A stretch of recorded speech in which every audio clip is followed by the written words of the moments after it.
الناس اللي عايز تعمل شوكولاتة دبي وما عندهاش كنافة، او بتدور على بديل يكون صحي وكمان اكسترا قرمشة، يبقى الفيديو ده ليكوا انتوا. تعالوا نشوف هنعمل وصفة النهاردة ازاي وايه البديل اللي هنستخدمه بدل الكنافة.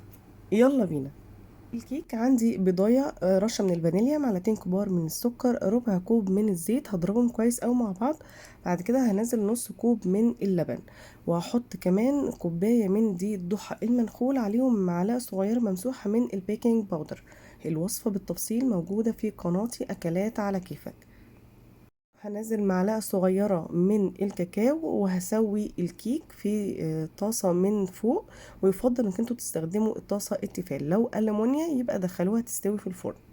وعلى حمام مائي هسخن 3 معالق كبار مليانين من صوص البيستاشيو. وبديل الكنافة اللي معايا النهاردة هو الكورن فليكس، حاجة كده سهلة وسريعة ومتوفرة، وكمان مش محتاجة بقى مادة دهنية وان اقعد احمره على النار واستنى. لا، حاجة كده بتتعمل في ثواني. هقلبه كويس قوي مع البيستاشيو، ودي هتبقى الطبقة التانية. بعد كده هجيب نص كوباية من اللبن، معلقة صغيرة من الكاكاو، معلقة صغيرة من السكر. هسخنهم كويس قوي وهنزلهم وهم سخنين على الكيك بعد ما برد.